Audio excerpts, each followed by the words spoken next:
you're visiting a UNESCO World Heritage City like Malacca, it's no point staying in one of those soulless modern hotels. Absolutely, So, I agree with that. I found you somewhere that's based in a traditional building, so it reflects the local history and has so much more character, so much more interesting things about it. And here we are. Oh, amazing. Let's check it out. After you. Thank you.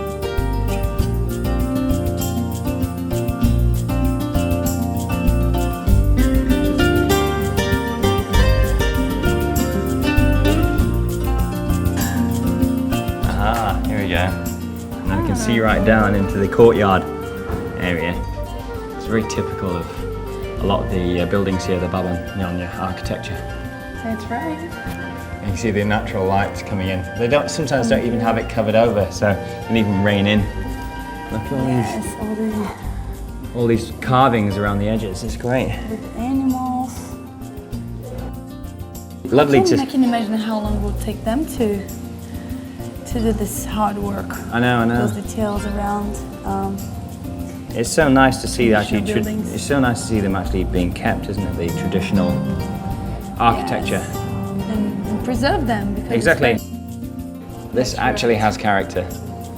And it's beautiful the way it is.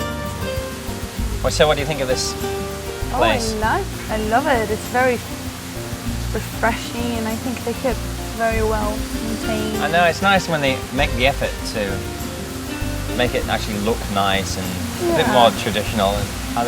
Everything's covered over with a bit of foliage. Malaysia is a tropical country. I know. I feel that we are in the middle of a forest in here with all those trees, and feel a little bit of a breeze.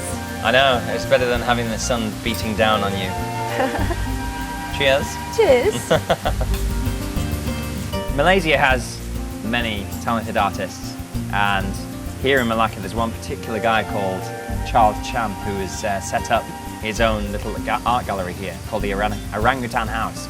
I think I heard about that before. Really? So he brings all his arts and has done many exhibitions all around the world. Yeah, he's certainly very well known, yeah. So we should go and have a look while we're here. All right.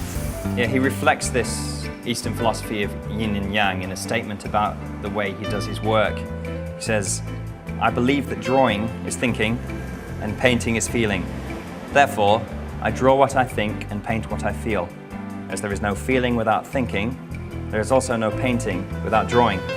I think that's why also a lot of people are saying that it's the reason why his work is very popular with Westerners, because you have that element of Western culture which is now extinct, the primitive side. And I think faces they are upside down.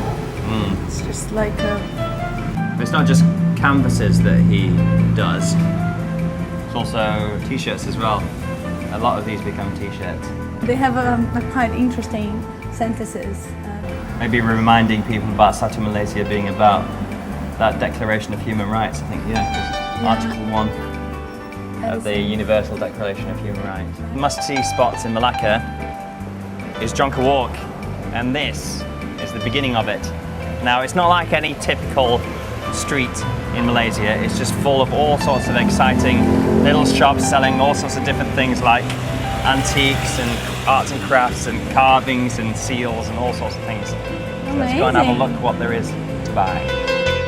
This is the Kampung Kling Mosque, and it's one of the traditional mosques in Malacca, and it still retains its original design.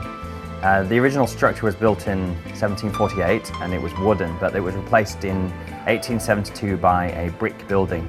You can see that the architectural design of the mosque is a cross between Sumatran, Chinese and the Malacca Malay. The minaret, pool and entrance arch were built at the same time with the main building of the mosque.